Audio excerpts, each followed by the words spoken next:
My name is Kirstie McEwan, and I am a psychosexual and relationship therapist. I'm also an accredited member of the College of Sexual and Relationship Therapists. This is the first in a short series of presentations which will give you a better insight into gender and sexual diversity. You will then be better able to understand the issues which some clients may bring to you. These presentations are produced in accordance with the Second Memorandum of Understanding against Conversion Therapy. The College of Sexual and Relationship Therapists is a signatory body to this document. This presentation will provide an introduction to the requirements of the Second Memorandum of Understanding against Conversion Therapy, which I will continue to refer to as MOU2 in this presentation. Future presentations will build upon this introduction in order to give a better understanding of diversity and working with clients from this section of society.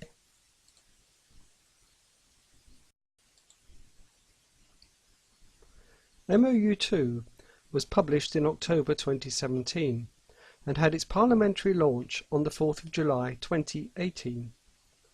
The launch was attended by many of the signatories and supporters of the memorandum. There was also political cross-party support for the document and its ultimate goal of the elimination of conversion therapy here in the UK. This launch was an important step forward for LGBTQ+ rights. The MOU2 seeks to expand the remit of the original Memorandum of Understanding against Conversion Therapy, which was published in November 2015.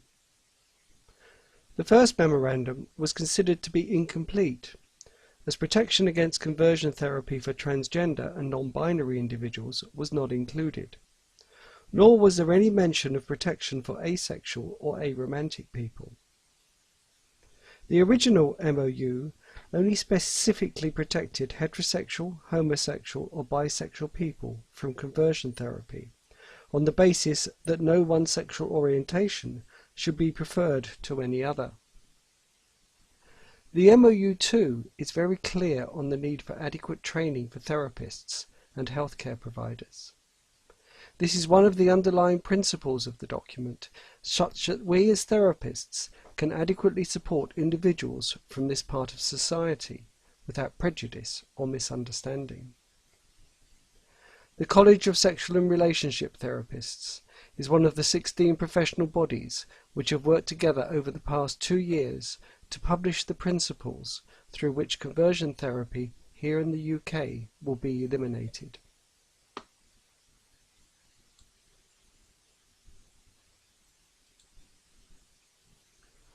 What is conversion therapy? MOU2 gives us a detailed definition of what is considered to be conversion therapy. Conversion therapy is an umbrella term for a therapeutic approach or any model or individual viewpoint that demonstrates an assumption that any sexual orientation or gender identity is inherently preferable to any other, and which attempts to bring about a change of sexual orientation or gender identity, or seeks to suppress an individual's expression of sexual orientation or gender identity on that basis. In short, conversion or reparative therapy is a form of therapy which is based on the assumption that any one sexual orientation or any one gender identity is inherently preferable to another. The therapist thereby actively seeks to change a client's own perspectives of themselves through therapy.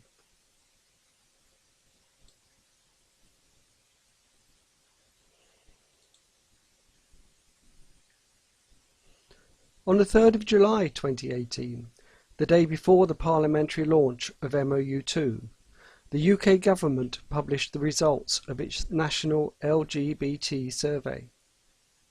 The survey, with over 108,000 respondents, is the largest of its type in the world and gives a detailed insight into the lives and experiences of LGBT individuals living in the UK today.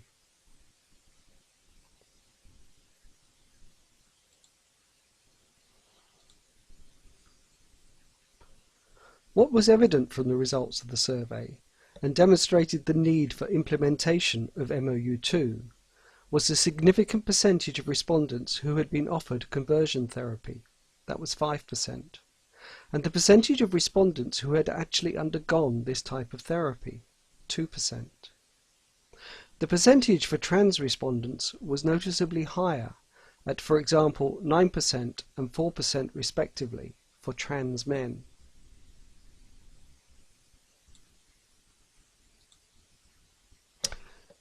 And who provides conversion therapy?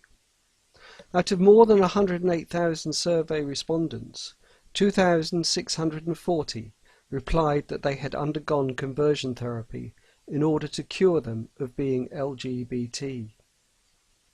The results of the survey also indicated that conversion therapy was more likely to be offered by faith organisations, and perhaps more surprisingly, by some medical and healthcare professionals.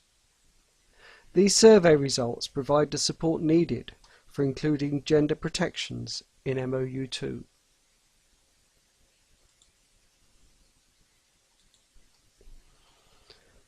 Conversion therapy can be identified by many names, each of which promotes the idea that sexual or gender diversity is wrong, an illness which needs to be cured. It can be known as reparative therapy, gay cure therapy, sexual orientation and gender identity change efforts, or in fact none of the above. It may be conducted covertly because of the individual beliefs of a practitioner, or unconsciously by a therapist or healthcare worker through lack of knowledge. An example of this would be a client presenting with low desire. Poorly trained practitioners may not be aware that this can be an indicator of asexuality, and if they seek to promote sexual interaction by the client, the therapist is, unknowingly, practicing conversion.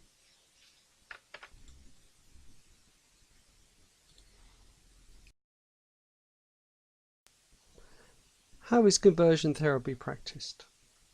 Two approaches to conversion therapy are by means of talking therapy and aversion therapy. As talking therapists, we understand the power of counselling to assist a client to change how they feel about their own circumstances and life experiences. This is a positive and beneficial use of our professional training and skills.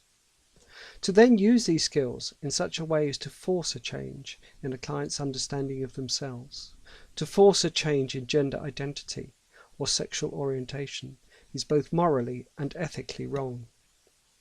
It is important to understand that neither gender identity or sexual orientation are illnesses which require to be cured. Aversion therapy consists of images, medication, and even electric shocks, which are used to form negative association within a client's self-awareness, such that the change in that self-identification of sexual orientation or gender identity is promoted. It's important to note that the MOU2 is not intended to deny, discourage, or exclude those with uncertain feelings around sexual or gender identity from seeking help from an appropriate and qualified professional. As therapists, we are required to support the self-exploration a client requires in order to understand their own gender identity or sexual orientation. Just because a client does not fit the binary heteronormative roles which society generally expects does not mean that a client is ill and needs to be cured. It is wrong for a therapist or medical practitioner to work in such a way as to force a client to change the underlying awareness of their own gender identity or sexual orientation.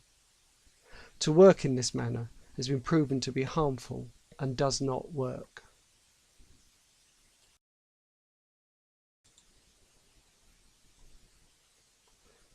The definitions for sexual orientation is as broad as it can be made, in order that there is no doubt that all orientations are included. Most importantly, the acknowledgement that an individual who experiences no sexual attraction is now included as having a sexual orientation. that of being asexual. It is also worth noting that the definition of sexual orientation has been expanded to include romantic attraction, which is independent from sexual attraction. In the same way that the definition of sexual orientation is as broad as possible, the same approach has been made for defining gender identity.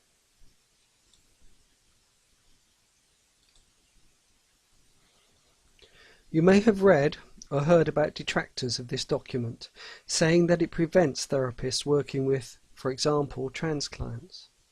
You should be aware of the contents of paragraph 6 of MOU 2, which is very clear in stating what is appropriate for therapists and healthcare providers to offer. MOU 2 supports properly trained therapists working with these client groups. Education and training is the underlying principle required of therapists and healthcare providers in order that ethical support can be provided to clients from these groups.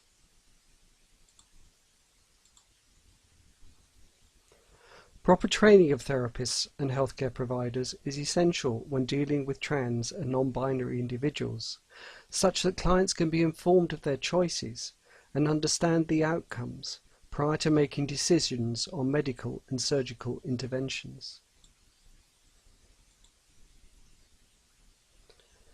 The underlying principle of MOU 2 is education and training, such that clients can make informed decisions.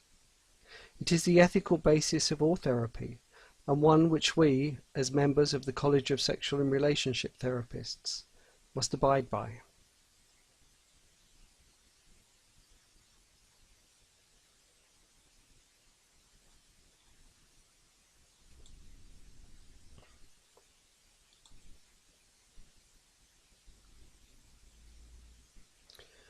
The primary principles of MOU 2 are: conversion and reparative therapy is harmful, does not work, and the practice must be eliminated. Diversity education and training for all healthcare workers and therapists is essential. Neither sexual orientation nor gender identity in themselves are indicators of a mental disorder. Individuals who seek to explore their gender identity and/or sexual orientation conflicts can be supported by appropriately trained therapists and healthcare providers. I would like to end this presentation by reminding you that this is all about inclusivity. Our society is primarily composed of heterosexual, cisgendered people, many of whom do not appreciate or understand sexual and gender diversity. Society as a whole works within the parameters dictated by culture, politics, religion, and its own understanding of what is right and wrong. Just because there is a majority within society which largely dictates how society is visualized and operates, does not mean that the minorities should be ignored, excluded, or made to feel less human. We're all entitled to be ourselves and to live as we wish without discrimination from the majority or even other minority groups.